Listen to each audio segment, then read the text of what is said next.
उपस्थित प्रखंड प्रमुख लौखी, अंचलाधिकारी महोदय, प्रखंड पंचायत राज पदाधिकारी महोदय, पीओ साहब, चिकित्सा सेवा से आए हुए पदाधिकारीगण एवं अन्य विभिन्न विभागों के पदाधिकारी एवं कर्मी, आए हुए तमाम हमारे जनता, इस पंडाल में उपस्थित हमारे बुद्धिजीवी माताएं बहनें, मैं आप सबों का अभिनंदन करता हूं, स्वागत करता हूं। और कुछ माताएं लगता बहुत देर से हैं, वो जाना चाहती हैं, लेकिन मैं आश्वस्त करता हूं कि 10 मिनट में यह कार्यक्रम समाप्त होने वाला है।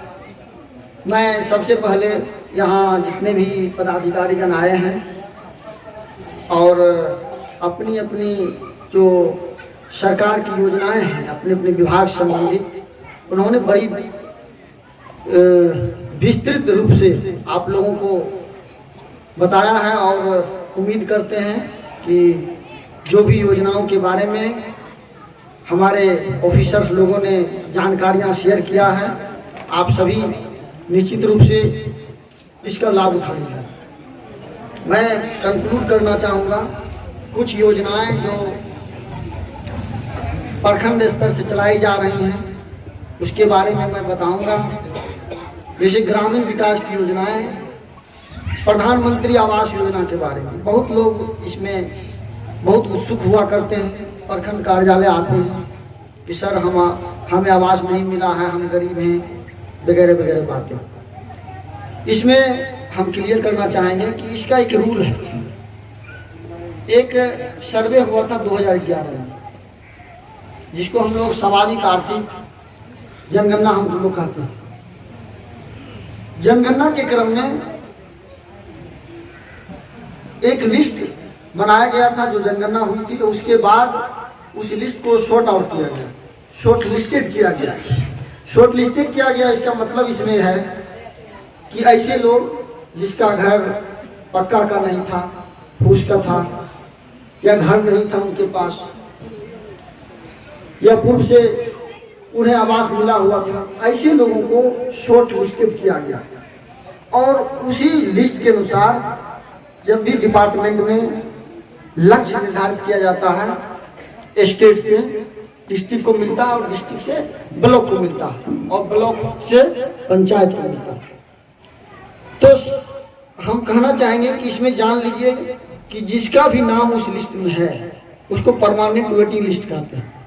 उस लिस्ट के अनुसार सीरियली लोगों को मिलता है। जब भी टारगेट मिलता है तो एक ग्राम सभा हम लोग करवाते हैं और उसमें उस लिस्ट को रखा जाता है। उस लिस्ट के अनुसार वर्तमान में उसकी भौतिक स्थिति क्या है उसको देखा जाता है।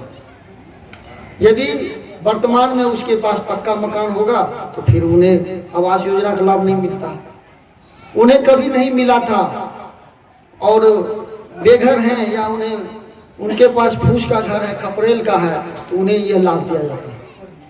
इसके लिए हमारे प्रत्येक पंचायत में आवास सहायक होते हैं, वो आपके पास जाते हैं और जो भी इसेंशियल डॉक्यूमेंट होते हैं वो आपसे कलेक्ट करते हैं। आधार कार्ड हो, वोटर आईडी हो, आप राशन कार्ड हो, जमीन का कागजात हो,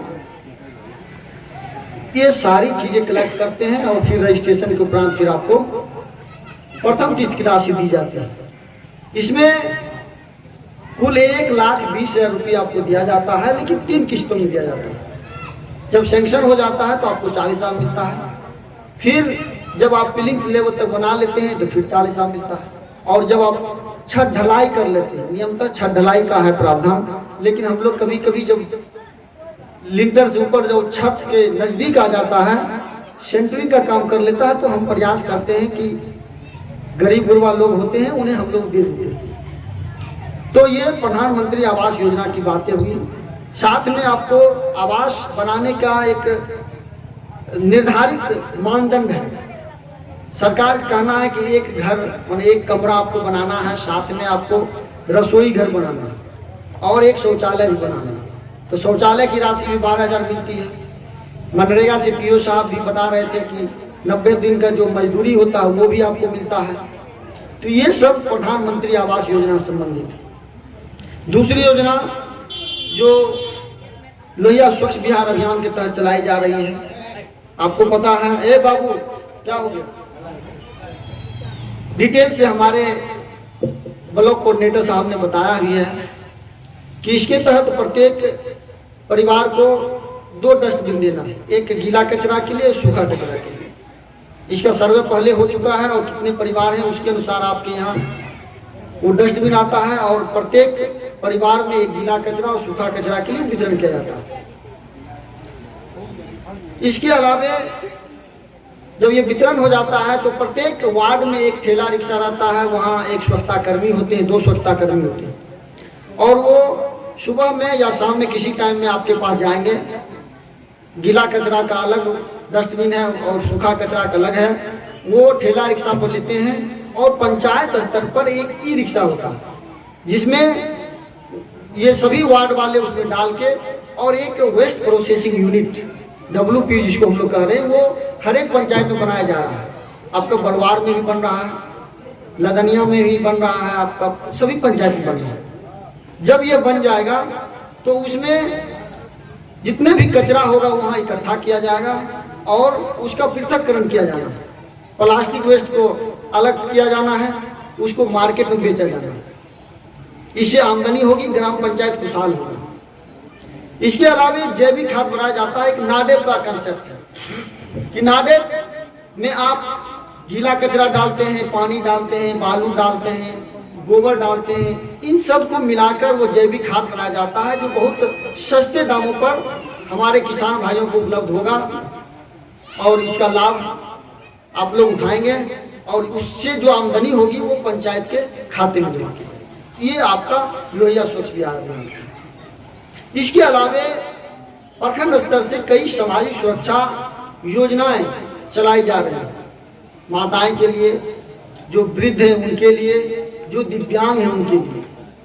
इंदिरा गांधी राष्ट्रीय वृद्धावस्था पेंशन योजना, इंदिरा गांधी राष्ट्रीय विधवा पेंशन योजना, दिव्यांग के लिए पेंशन योजना, इन सब योजनाओं के लिए आप प्रखंड कार्यालय आते हैं और जो निर्धारित प्रपत्र होता है, जो आवेदन होता है, आप आवेदन भरते हैं और फिर आपको सैंक्शन होने के बाद 400 रुपया मिलता है मंथली। तो ये एक टोकन मनी ही समझिए, कम है, लेकिन जो गरीब लोग होते हैं उसके लिए वो 400 रुपया भी थोड़ा सा मायने रखता है। और उसमें एक है कि अगर 80 वर्ष ऊपर के कोई वृद्ध हैं तो उन्हें 500 रुपया प्रत्येक महीना दिया जाता है। और एक क्राइटेरिया, उसमें बहुत तरह क्राइटेरिया है कि BPL में नाम हो, एज ग्रुप हो, इस तरह का उसका क्राइटेरिया है। इसके अलावा एक इम्पोर्टेंट योजना चलाई जाती है पेंशन संबंधित, वो है आपको वृद्धजन पेंशन योजना, मुख्यमंत्री वृद्धजन पेंशन योजना। ये इसमें है क्या कि ना इसमें APL ना BPL। BPL में है तब भी आप ले सकते हैं, APL में है तब भी ले सकते हैं, लेकिन उसका क्राइटेरिया है कि 60 वर्ष के लाभुक होना चाहिए।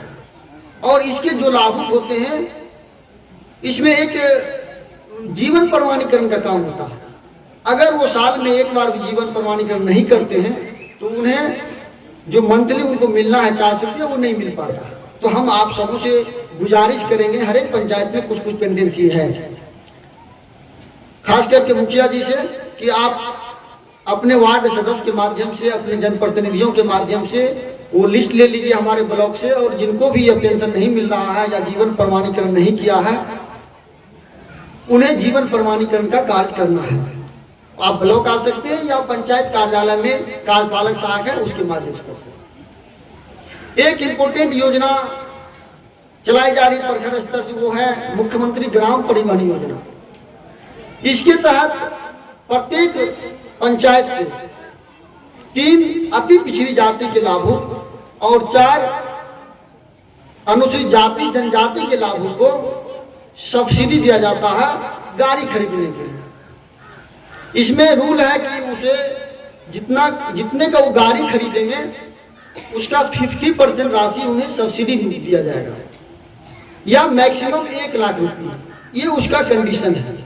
सपोज कीजिए कि अगर आप 3 लाख की गाड़ियां खरीदते हैं तो उसका 50% होता है 1.5 लाख रुपया। तो 1.5 लाख नहीं मिलकर मैक्सिमम उनको 1 लाख मिलेगा। अगर 2 लाख की गाड़ियां खरीदते हैं तो फिर भी सरकार आपको 1 लाख देती है। इसका ये क्राइटेरिया। फिर सरकार ने एक व्यवस्था लाई है कि अगर लोग महंगे गाड़ी नहीं खरीद पाते हैं तो उसके लिए ई रिक्शा का प्रावधान किया है। आप ई रिक्शा भी ले सकते हैं, उसके लिए भी है